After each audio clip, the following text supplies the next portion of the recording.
Last சீனில் எம்மகிட்ட வந்து ஹயாமிட்ட சொல்லியிருப்பான், நான் உனக்கு மனைவியாக விரும்புகிறேன்னு.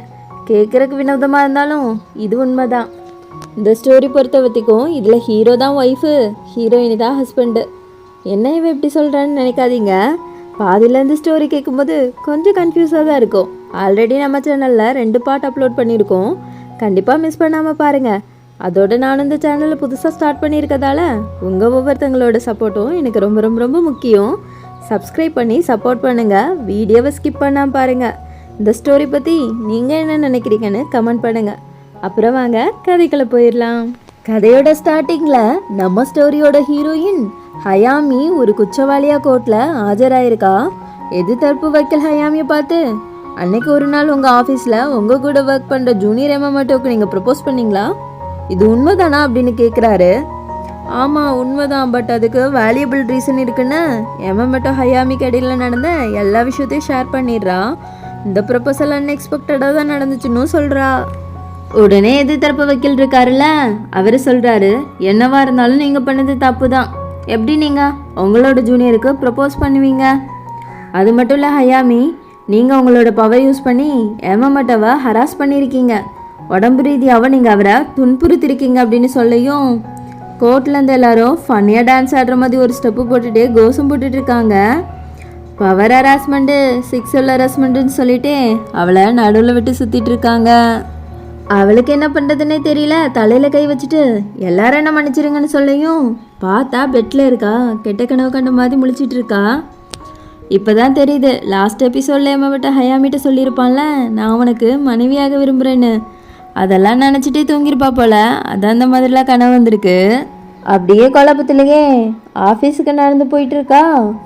பவர் ஹராஸ்மெண்ட், செக்ஸுவல் ஹராஸ்மெண்ட் அப்படின்னா என்ன, இவங்க ஏன் என்ன இப்படி சொல்கிறாங்கன்னு திங்க் பண்ணிகிட்டே இருக்கா. திடீர்னு பார்த்தா ஹயாமின்னு சவுண்டாக ஒரு குரல். வேற யாரும் இல்லை, நம்ம ஹீரோ எமமட்டோ தான். ஒரு நிமிஷம் ஒரு ஹயாமி, நம்ம ஆல்ரெடி பேசிக்கிட்ட மாதிரி நான் உனக்கு மனைவியாக தயாராயிட்டேன்னு சொல்கிறான். உடனே ஹயாமி, இல்லை எமமட்டோ, இதெல்லாம் சரி வராது, எல்லாருமே என்ன தான் ப்ளேம் பண்ணுவாங்க, ஜூனியரை ஹராஸ் பண்ணுற மாதிரி சொல்லுவாங்க அப்படின்னு சொல்லியும் எமமட்டோ சொல்கிறான், நீ ஏன் ப்ரப்போசல் மாதிரி எடுத்துக்கிற ஹயாமி? இது ஒரு மேரேஜ் ஸ்டிமுலேஷன், அதாவது ஃப்யூச்சரில் நடக்கிற கல்யாணத்துக்கு தூண்டுதலாக எடுத்துக்கோன்னு சொல்கிறான். அது எப்படி பாசிபிள் ஆகும்னு ஹயாமி கேட்க எமமட்டோ சொல்கிறான், எல்லாமே பாசிபிள் ஆகும் ஹயாமி. கம்மிங் சண்டேலேருந்து நெக்ஸ்ட் ஃப்ரைடே வரைக்கும் மேரேஜ் ஸ்டிமுலேஷனை ஸ்டார்ட் பண்ணிடலாம். ஒரே அப்பார்ட்மெண்ட்லேயே 2 பேரும் ஸ்டே பண்ணிக்கலாம், எல்லா எக்ஸ்பென்சஸையும் ஷேர் பண்ணிக்கலாம். இது ஒரு ட்ரையல் மாதிரி தான், ஃப்யூச்சரில் நம்ம ஒன்றா வாழ போகிற லைஃபுக்கான தூண்டுதலாக எடுத்துக்கலாம். இது மட்டும் இல்லை, சக்ஸஸ் ஆகிட்டுனா நம்ம லிவிங் டுகெதர் கூட மூவ் பண்ணிக்கலாம்னு சொல்கிறான். உடனே ஹயாமி வந்துட்டு, நீ என்ன சொல்கிறேன்னு புரிஞ்சுதான் சொல்கிறியாம மட்டும், நீ பாட்டுக்கு லிவிங் டுகெதர்லாம் பேசிகிட்டு இருக்க, நான் ஒரு பொண்ணு, என்னை பற்றி யோசிச்சியான்னு கேட்க எம்ம மட்டும் அப்படியே அழுக ஆரம்பிச்சிடுறான். நீ என்ன இவ்வளோதான் புரிஞ்சு வச்சிருக்கியா? நீ என்னை ஏமாத்திட்ட ஹயாமி, நீ என்ன ஒரு டாய் மாதிரி நினச்சிட்ட, என்னை ரொம்பவே கஷ்டப்படுத்திட்ட. நேற்று நீ தான் ஒய்ஃப் ஆகிறேன்னு சொல்லியும் சரின்னு சொல்லிட்டு இப்போ என்ன டோட்டலாக ஏமாத்திட்டேன்னு அழுகிறான். உடனே ஹயாமிக்கு என்ன பண்ணுறதுனே தெரியல. ஓகே அம்மா மட்டும் நம்ம ஒரே வீட்லேயே கரெக்டாக ஹாப்பியாக இருந்துக்கலான்னு சொல்லியும் எம்மா மட்டும் ஒரு ஷெட்யூலை ஹயாமிக்கு அனுப்புகிறான். வேற ஒன்றும் இல்லை, அது மேரேஜ் ஸ்டிமுலேஷன் ஷெட்யூல் தான். ஹயாமி முழிச்சிட்டே இருக்கான். எம்மா மட்டும் வந்துட்டு, நம்ம 2 பேரும் சேர்ந்து ஹார்ட் ஒர்க் பண்ணுறோம், மேரேஜ் ஸ்டிமுலேஷனை சக்ஸஸ் பண்ணுறோன்னு சொல்லிட்டு அங்கேருந்து மூவ் ஆயிடுறான். நெக்ஸ்ட் டே பார்த்தா ஹயாமி அவளோட ஃப்ரெண்டு பூஞ்செடி ஷாப்புக்கு போயிடுறா. அங்கே ஃப்ரெண்டை பார்த்துட்டு நடந்ததெல்லாம் சொல்கிறா. உடனே ஹயாமி ஃப்ரெண்டு வந்துட்டு ஹயாமிட்ட சொல்கிறாங்க, நீ சொல்கிறதுல எனக்கு உடன்பாடே கிடையாது ஹயாமி, எனக்கு ரொம்பவே பயமாக இருக்கு. உன் லைஃப்பை நினச்சி நீ எப்படி அக்செப்ட் பண்ணிட்டு வந்த? ஒரு பையன் கூட ரூமில் அதுவும் ஸ்டே பண்ணுறக்கு நீ பண்ணுறது எதுவுமே சரியாக படலைன்னு சொல்லி அட்வைஸ் பண்ணிகிட்ருக்காங்க. உடனே ஹயாமி வந்துட்டு அவள் ஃப்ரெண்டுகிட்ட சொல்கிறா, நீ நினைக்கிற மாதிரிலாம் எம்ம மட்டும் இல்லை, அவன் உண்மையாகவே சூப்பர் கேரக்டர் தான், அவன் ஒரு ஜென்யூன் பர்சன்னு சொல்கிறா. உடனே ஹயாமி ஃப்ரெண்டு வந்துட்டு, நீ என்னமோ சொல்கிற ஹயாமி, ஓகே நீ கேர்ஃபுல்லாக இருந்தால் சரிதான்னு சொல்லிடுறாங்க. அப்போ பார்த்து ஹயாமி பொண்ணுக்கு ஒரு நோட்டிஃபிகேஷன் வருது. இன்றைக்கி தான் சண்டே போல், ஸோ மேரேஜ் ஸ்டிமுலேஷன் நோட்டிஃபிகேஷன் தான் அது. ஸோ ஹயாமி நான் உடனே கிளம்பி ஆகணும்னு சொல்லிட்டு அங்கேருந்து கிளம்பிடுறா. அடுத்த சீனில் பார்த்தா எவன் மட்டும் டைனிங் டேபிளில் உட்காந்து அவன் குக் பண்ண ஃபுட்டையே பார்த்துட்டு இருக்கான். கேரட் இருக்குல்ல, அதை ஹார்ட் ஷேப்பில் வேற கட் பண்ணி வச்சுருக்கான். அதை பார்த்துட்டே அவனுக்குள்ளே அவனே தனியாக பேசிகிட்டு இருக்க. இன்னும் கொஞ்சம் டேஸ் தான், அதுக்குள்ளே கொஞ்சம் கொஞ்சமாக ஹயாமி மனசில் இடம் பிடிச்சி நான் அவளோட பெர்மனண்ட் ஒய்ஃபாக ஆகிடுவேன்னு சொல்லிட்டு அந்த ஹார்ட் ஷேப் கேரக்டரை சாப்பிட்டுறான். ஒய்ஃபா நீ என்ன சொல்கிறேன்னு சொல்லிட்டு மட்டும் 2 பிரதரும் வந்துடுறாங்க. அப்படியே மட்டும் சமைச்ச ஃபுட்டை டேஸ்ட் பண்ணியும் டபார்னு மட்டும் லஞ்ச் பாக்ஸை பிடுங்கி பேக் பண்ணிடுறான். மட்டும் செகண்ட் பிரதர், இது என்ன லக்கேஜ் மட்டும் எதுக்காக பேக் பண்ணி வச்சுருக்கேன்னு கேட்கையும் மட்டும் அப்படியே சமாளிக்கிறான். நான் இந்த வீக் ஃபுல்லாக ட்ரைனிங் செக்ஷன் அட்டன் பண்ண போகிறேன்னு சொல்லிட்டு கிளம்பிடுறான்.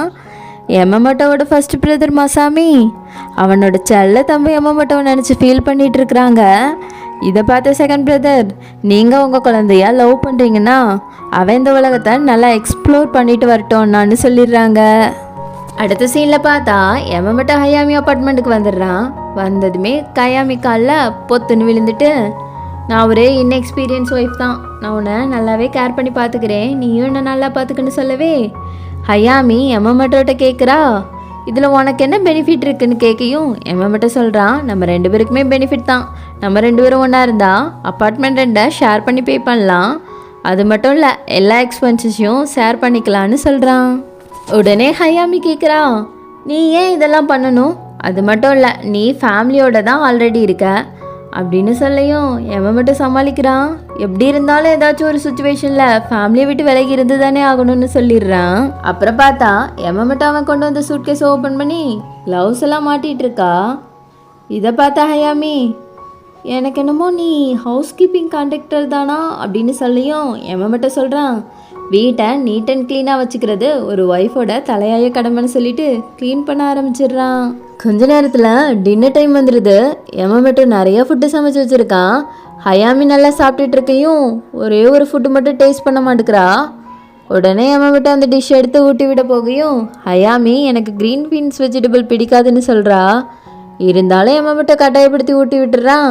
ஹயாமிக்கு டேஸ்ட் பிடிச்சிருக்கு. ஹயாமி உடனே மட்டும் கேட்குறா, இது எப்படி செஞ்சா, கொஞ்சம் கூட க்ரீன் பீன்ஸோட ஃப்ளேவரே கிடைக்கல அப்படின்னு சொல்லியும் மட்டும் சொல்கிறான், எனக்கு தெரியும் உனக்கு க்ரீன் பீன்ஸோட டேஸ்ட்டு பிடிக்காதுன்னு, ஸோ நான் அதை நல்லா ப்ராப்பராக குக் பண்ணி வேறு சில வெஜிடபிளும் ஆட் பண்ணி செஞ்சுருக்கேன், ஏன்னா இது உன்னோட டயட் ஃபுட்டுக்கு உன்னோட ஹெல்த்தை பேலன்ஸ் பண்ணுறக்கும் ரொம்ப இம்பார்ட்டன்ட்னு சொல்லிடுறான்.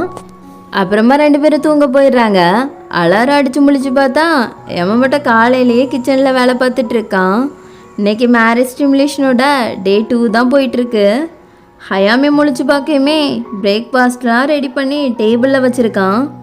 நீ பிரேக்ஃபாஸ்ட்லாம் சாப்பிடுவல்லன்னு கேட்கையும் ஆமாமான்னு தலையாட்டுறா. மட்டும் நான் இந்த குப்பையெல்லாம் டிஸ்போஸ் பண்ணிவிட்டு ஆஃபீஸ் கிளம்புறேன் ஹயாமி, லஞ்ச் பாக்ஸை மறக்காமல் எடுத்துகிட்டு போயிட்டுன்னு சொல்லுறான். அப்புறம் ஹயாமி ஆஃபீஸ் போயிட்டு லஞ்ச் பாக்ஸ் ஓப்பன் பண்ணி பார்க்குறா. வெஜ் அண்ட் நான்வெஜ்ஜுன்னு செம்ம டெலிஷியஸ் ஃபுட்டுலாம் இருக்குது. இவாளே ஆச்சரியப்பட்டு உட்காந்துட்ருக்கா.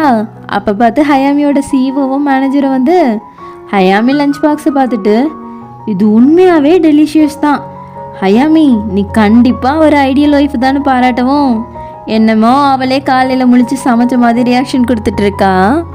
வேலை முடிச்சுட்டு வீட்டுக்கு வந்துடுறான். மட்டும் ஃபுட்டெல்லாம் ரெடி பண்ணி வச்சுருக்கான் வித் சூப்போட. ஃபுட்டெல்லாம் சாப்பிட்டுட்டு அவளோட சொந்த வீட்டில் இருக்கிற மாதிரி ஃபீல் கிடைக்குதுன்னு சொல்லிட்டு இருக்கா. நெக்ஸ்ட் டே பார்த்தா மேரேஜ் ஸ்டிமுலேஷன் டே 3 ஸ்டார்ட் ஆயிடுது. ஹயாமி அவளோட ஃப்ரெண்டை பார்க்க பூஞ்செடி கார்டன் போயிடுறான். 2 டேஸாக நடந்த எல்லாத்தையும் ஷேர் பண்ணிட்டு இருக்கா. எனக்கு என்னமோ நான் என் ஃபேமிலி கூட இருக்க ஃபீல் தான் இருக்குன்னு சொல்லுறா. உடனே ஹயாமி ஃப்ரெண்டு கேட்குறாங்க, நீ அவனை பற்றி யோசித்தியா, அவன் உனக்கு நல்ல ஒய்ஃபாக இருக்கான், அப்போ நீ அவனுக்கு நல்ல ஹஸ்பண்டாக இருக்கணும்ல அப்படின்னு சொல்கிறாங்க. ஹயாமி இதுக்கெல்லாம் எனக்கு ஆன்சர் தெரியாதுன்னு சொல்லிட்டு அங்கிருந்து கிளம்பிடுறா.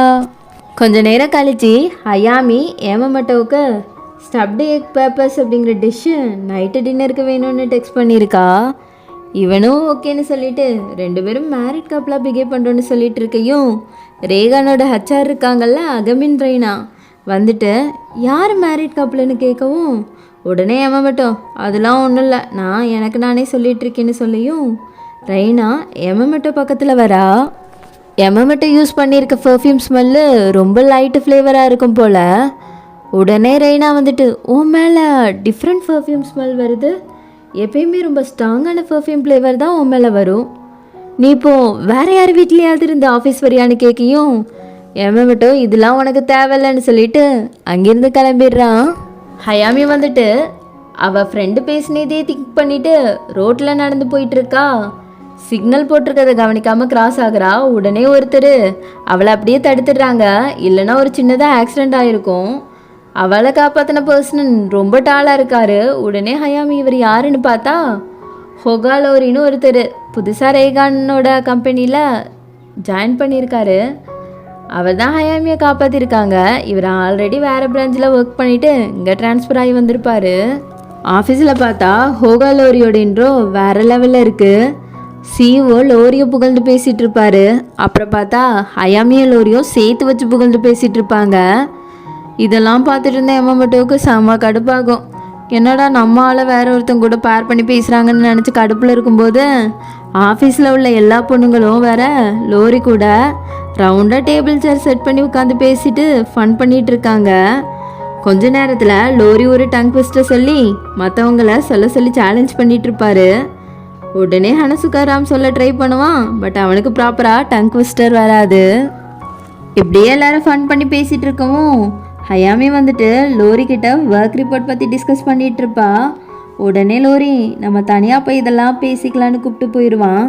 இவங்க ரெண்டு பேரும் ஒன்றா நடந்து போகிறது பார்த்த ஹசுகா வந்துட்டு ஹயாமியும் லோரியும் perfect husband and wife material அப்படின்னு சொல்லிட்டு இருப்பாரு. இதெல்லாம் பார்த்தா எமமட்டோவுக்கு செம்ம கடுப்பாயிட்டு இருப்பான். அது மட்டும் இல்லை, லவ் பண்ண ஓவர் பொசசிவ் ஆகும் போல் டென்ஷன் ஆகிட்டே நின்றுட்டு இருப்பான். ஆஃபீஸ் முடிஞ்சு வீட்டுக்கு வந்து ஹயாமியும் எமமட்டோவும் டின்னர் சாப்பிட்டுட்டு இருக்காங்க. எமமட்டோ ஹயாமிகிட்ட கேட்குறான், நீ நம்ம ஆஃபீஸில் புதுசாக ஜாயின் பண்ணியிருக்க லோரி பற்றி என்ன நினைக்கிறேன்னு கேட்கையும் ஹயாமி சொல்கிறா, லோரி வந்துட்டு சேல்ஸ் பண்ணுறதுல மாஸ்டரு. பட் அவர் கண்டிப்பாக கஸ்டமர்கிட்ட பணம் பறிக்கிறவர் இல்லை, அவர் ஒரு குட் பர்சன் அப்படி இப்படின்னு பெருமையாக சொல்லவும் எமமட்டோவுக்கு ரொம்பவே ஹார்ட் ஆயிடுது. தப்புன்னு எதுவும் சொல்லாமல் டேபிளில் மண்டையை முட்டிக்கிறான். இதை பார்த்துட்டு இருந்த ஹயாமி, இவனுக்கு திடீர்னு என்ன ஆச்சு, இவ்வளோ நேரம் நல்லா தானே இருந்தான்னு நினச்சிட்டு எமமட்டோட்ட கேட்குறாங்க என்ன ஆச்சுன்னு. ஒன்றும் இல்லைன்னு சொல்லிட்டு தூங்க போயிடுறான். ஹயாமி பெட்டில் தூங்கிட்டு இருக்கா. ஏதோ சவுண்டு கேட்டு முழிச்சு டைம் பார்த்தா விடிய காலம் 4:30 தான் ஆகுது. அப்படியே நேராக திரும்பி பார்த்தா எமமட்டோ ஏதோ ஒரு பொருளை சின்சியராக சீவிட்டு இருக்கான். இன்னைக்கு மேரேஜ் ஸ்டிமுலேஷனோட டே 4th தான் போல். அப்படியே மேலே தூக்க கலக்கத்துலேயே ஹயாமி எமமட்டோட்ட போயிட்டு நீ இவ்வளோ விடிய காலில் முழிச்சு என்ன பண்ணிகிட்டு இருக்கான்னு கேட்கவும் எமமட்டோ சொல்கிறான், நான் இந்த ட்ரை ஃபிஷ்ஷை சீவிட்டுருக்கேன்னு சொல்கிறான். உடனே ஹயாமி, அதுக்குன்னு இவ்வளோ சீக்கிரம் எழும்பி பண்ணிகிட்டு இருக்கா, உன்னையே ஏன் நீ இவ்வளோ கஷ்டப்படுத்திக்கிறேன்னு கேட்குறா. எமமட்டோ சொல்கிறான், ஒய்ஃபை இருக்கிறதால இது என்னோட கடமை, ஸோ நீ இதை பற்றி ஒரி பண்ணாமல் போய் தூங்குன்னு சொல்கிறான். நெக்ஸ்ட் சீனில் பார்த்தா ஹயாமி ஆஃபீஸ் போயிடுறா. லன்ச் டைம் ஆகிடுது. உடனே லன்ச் பாக்ஸை ஓப்பன் பண்ணி பார்க்குறான். செம வெரைட்டியாக ஃபுட்டு இன்றைக்கும் பேக் பண்ணி வச்சுருக்கான்.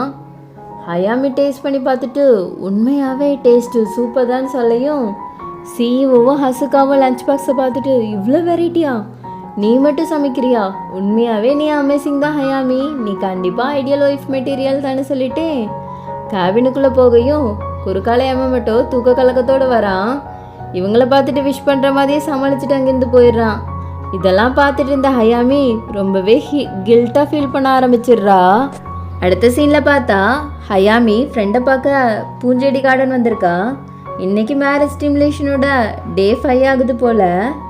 ஹயாமி ஃப்ரெண்டு ஹயாமிட்ட ஸ்டிமுலேஷன்லாம் எப்படி போகுதுன்னு கேட்க அவன்லாம் ஒய்ஃபுங்கிற பொசிஷனில் அவனோட வேலையெல்லாம் பர்ஃபெக்டாக தான் பண்ணிடுறான். பட் நான் தான் ஹஸ்பண்ட் மெட்டீரியலில் ஒன்றுமே பண்ணுறதில்லன்னு சொல்கிறா. அப்புறம் நைட் டைம் ஆயிடுது.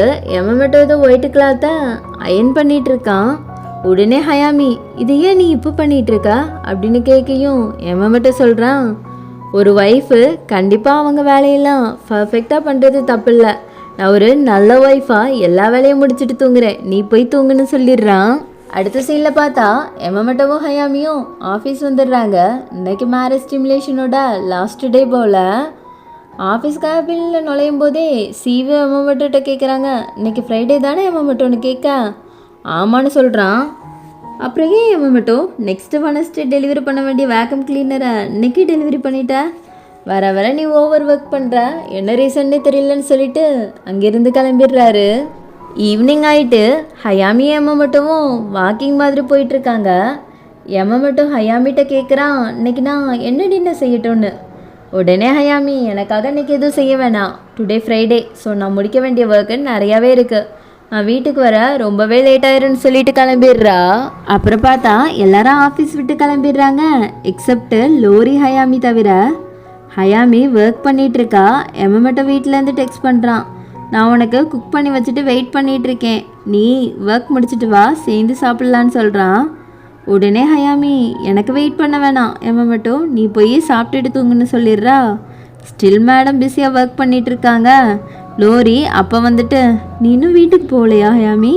ஓகே பரவாயில்ல ஹயாமி, நான் உனக்கு ஏதாவது சாப்பிட ஏதாச்சும் எடுத்துகிட்டு வரேன்னு சொல்லிட்டு போயிடுறான். ரெண்டு பேரும் உட்காந்து நூடுல்ஸ் சாப்பிட்டுட்டு இருக்காங்க. லோரி ஒரு சீசனிங் பவுடர் எடுத்துகிட்டு வந்துட்டு, இதையும் ஆட் பண்ணி சாப்பிட்டா இன்னும் டேஸ்ட்டாக இருக்குன்னு சொல்கிறான்.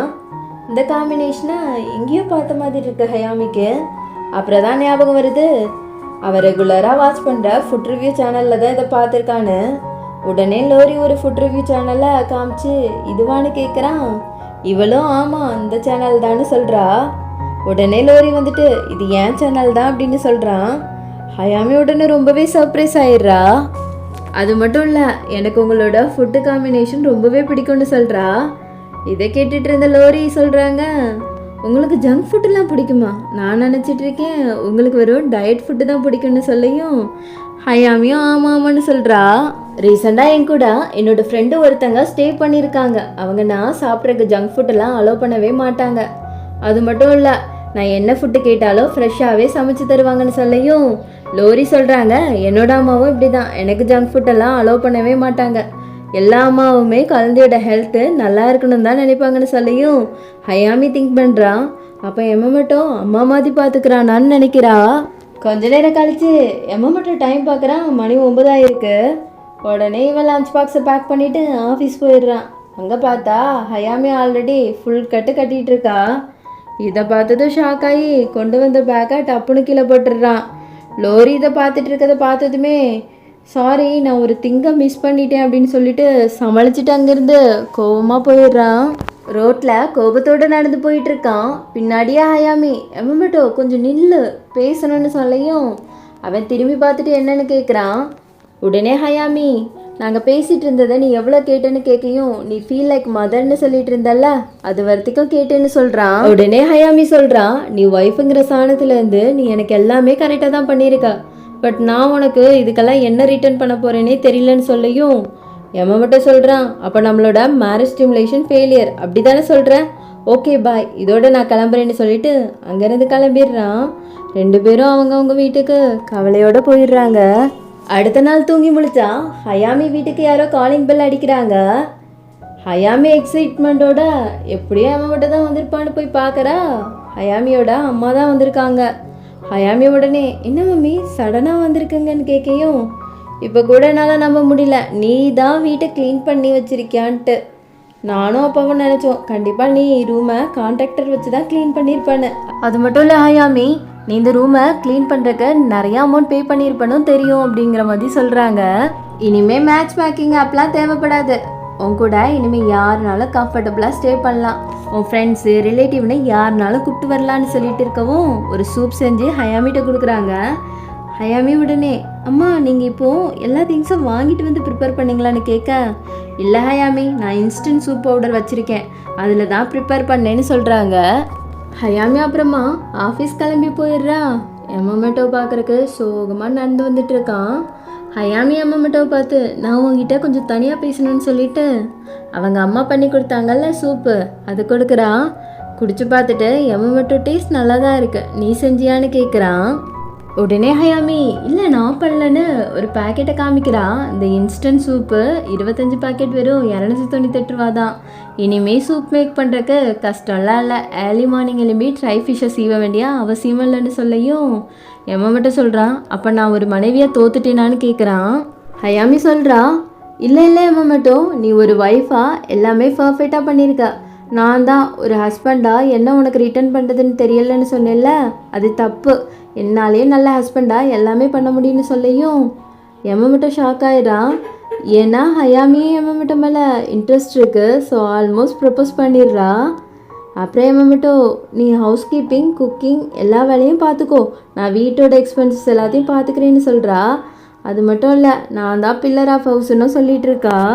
உடனே மட்டும் ஓகே ஹயாமி, பட் ஃப்யூச்சரில் ஒரு ஹவுஸ் கீப்பிங் பர்சனை அப்பாயின்மெண்ட் பண்ணால் என் நிலமை என்னென்னு கேட்க ஹயாமி சொல்கிறா, நீ சொல்கிறது சரிதான், பட் யாரை வேலைக்கு சேர்த்தாலும் நான் விரும்புகிறது ஒன்றை மட்டும்தான் சொல்லியும் மட்டும் ஹாப்பி ஆயிடுறான். இனிமே நாம் அஃபிஷியலாக மேரேஜ் பண்ணிக்கலான்னு சொல்லிடுறா. 2 பேரும் அப்புறம் செம்மையாக ஹாப்பி ஆயிடுறாங்க. லாஸ்ட்டில் பார்த்தா மட்டும் ஹயாமியும் பெரிய பெரிய பிளான்லாம் பண்ணிகிட்டு இருக்காங்க. ஒரு பெரிய அப்பார்ட்மெண்ட்டு ரெண்டுக்கு எடுக்கணும், அது உள்ள எல்லா ஃபெசிலிட்டிஸும் இருக்கணும். அது மட்டும் இல்லை, ரூமுக்கு தேவையான எல்லா திங்ஸும் ஹயாமிக்கு வாங்கி வேற கொடுத்துட்றா. எல்லாமே வாங்கிட்டு புது அப்பார்ட்மெண்ட்டுக்கு வந்துடுறாங்க. 2 பேரும் உட்காந்து பேசிகிட்டு இருக்கும்போது மாற்றி மாற்றி சொல்லிக்கிறாங்க. நான் ஒரு இன்எக்ஸ்பீரியன்ஸ் ஒய்ஃப்னு மட்டும் சொல்ல, நான் ஒரு இன்எக்ஸ்பீரியன்ஸ் பில்லர் ஆஃப் ஹவுஸ்ன்னு ஹயாமி சொல்கிறா. கொஞ்ச நேரம் கழிச்சு மட்டும் ஹயாமி ரூமுக்கு போய் பார்க்குறான். புது அப்பார்ட்மெண்ட்டில் கூட ரூமை அவ்வளோ மெஸ்ஸியாக வச்சுருக்கா. இதை பார்த்த மட்டும் கத்திட்டே, நான் இப்போது ரூம் க்ளீன் பண்ணுற திங்ஸ்லாம் எடுத்துகிட்டு வரேன்னு டோரை ஓப்பன் பண்ண ட்ரை பண்ணுறான். நல்லா லாக் ஆகிருக்கு வெளி சைடில். ஸோ யாரையாச்சும் கால் பண்ணி வர சொல்லி ஓப்பன் பண்ணலான்னு பார்த்தா 2 பேரும் ஃபோனுமே வெளியே தான் மாட்டிகிட்டு இருக்கு. உடனே வேற வழியே இல்லை, மார்னிங் வர வெயிட் பண்ணி தான் ஆகணும்னு சொல்லிட்டு நான் கீழே படுத்திருக்கேன் ஹயாமி, நீ மேலே படுத்துக்கோன்னு சொல்லியும் ஹயாமி சொல்கிறா, வேணாம் கீழே ரொம்ப மெஸ்ஸியாக இருக்கு, நீ என் கூடவே படுத்துக்கோ, நான் உனக்கு ஒரு வாக்கு தரேன், என் விரல் கூட உன் மேலே படாது அப்படிங்கிற மாதிரி சொல்லிடுறா. உடனே மட்டும் திங்க் பண்ணுறான், இவ வேற என்னை புரிஞ்சிக்கவே மாட்டேங்கிறாளே, இவ விரல் கூட என் மேலே படாதான், வாக்கு வேற கொடுக்குறாளாம் அப்படிங்கிற மாதிரி பெட்டில் 2 பேரும் படுத்துட்டு கண்ணு நோக்கியாங்கிற மாதிரி பார்த்துட்டு இருக்காங்க. இதோட இந்த எபிசோட் முடியுது. உங்களை எல்லாத்தையும் நெக்ஸ்ட் எபிசோடில் மீட் பண்ணுறேன். Until then is by from நான். பை.